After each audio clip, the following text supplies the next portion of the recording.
Prezident administrasiyasının keçmiş rəhbəri, vətənə xəyanət və bir sıra digər ağır ittihamlarla hazırda ev dustaqlığında olan Ramiz Mehdiyevin kadrı hesab olunan şəxslərin siyahısında keçmiş deputat, hazırda müxalifət cəbhəsində olan Gültəkin Hacıbəylinin də adı var. Ölkə mediasında yayımlanmış məlumatlara görə Gültəkin Hacıbəyli ilə Ramiz Mehdiyevin əlaqələri hələ uzun illər əvvələ gedib çıxır. Belə ki, Hacıbəylinin deputat seçilməsində Ramiz Mehdiyevin də xeyir duası olub. Bu əlaqələr Hacıbəyli deputat olduqdan sonra daha da dərinləşib. Üzə çıxarılmış faktlardan görünür ki, Ramiz Mehdiyevin birbaşa sahib olduğu binalarda Gültəkin Hacıbəyliyə 2 ev hədiyyə edilib. Məlumatlarda həmin evlərin ünvanları və fotoları da yer alıb. Araşdırmalarımız onu deməyə əsas verir ki, Ramiz Mehdiyev Gültəkin Hacıbəyliyə təkcə Bakı şəhərində evlər hədiyyə etməklə kifayətlənməyib. Ona bir vaxtlar deputatı olduğu Goranboy rayonunda da mal, mülk və hektarlarla torpaq sahibi olması üçün də geniş şərait yaradıb. Xatırladaq ki, Gültəkin Hacıbəyli deputat kimi məhz Goranboy rayonu 96 saylı seçki dairəsini təmsil edib. Təsadüfi deyil ki, Goranboylular Gültəkin Hacıbəylini ancaq şəxsi maraqlarını güdmüş, hektarlarla əraziləri zəbt edib, sonra həmin torpaq sahələrini hissə-hissə satışa çıxaran deputat kimi xatırlayırlar. Gültəkin Hacıbəylinin Goranboydakı səltənətinə daxil olan evlərə və torpaq sahələrinin bir neçəsinə diqqət etsək, o bütün bunları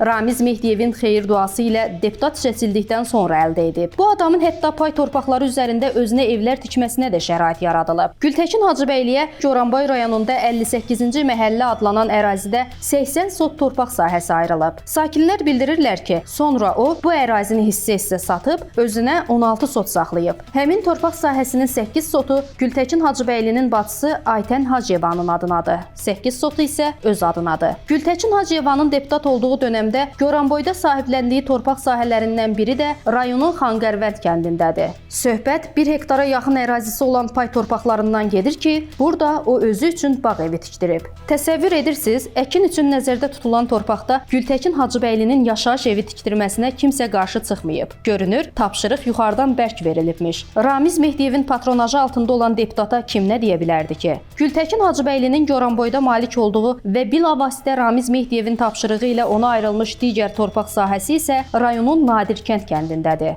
Buradakı ərazi isə nə az, nə çox, düz 5 hektardan ibarətdir. Yerli sakinlərin verdiyi məlumata görə həmin ərazidə Gültəkin Hacıbəyli ticarət mərkəzi inşa etdirəcəkmiş. Lakin növbəti dəfə deputat seçilə bilmədiyinə görə işlər yarımçıq saxlanılıb. Gültəkin Hacıbəyliyə deputat olduğu illərdə təkcə torpaq sahələrinə sahiblənməsi ilə yanaşı özünə biznes qurması üçün də şərait yaradılıb. Bu şərait də ona imkan verib ki, Goranboy rayonu Yuxarı Ağcakənd qəsəbəsində böyük bir daş gips karxanasına sahiblənsin. Gültəkin Hacıbəylinin tikintisinə başlada bilmədiyi digər ticarət mərkəzi isə Goranboyun məşhur Goran dairəsində olmalıymış. Bizə təqdim olunan məlumata görə burada Gültəkin Hacıbəyliyə məhz deputat olduğu dövrdə 500 kvadrat metr ərazi ayrılıb. Lakin növbəti dəfə mandat əldə edə bilməməsi burada da inşaat işlərinin aparılmasına imkan vermir. Göründüyü kimi bu gün günahsız mələk, insan hüquqlarının müdafiəçisi, korrupsiya və rüşvətxorluğa qarşı barışmaz mübariz obrazı yaratmış Gültəkin Hacıbəyli millətə vəkillik etməli olduğu illərdə ağsaqqalı Ramiz Mehdiyevin yaratdığı unikal şəraitdən yararlanaraq Goranboyda özünə əməlli başlı səltənət qurub.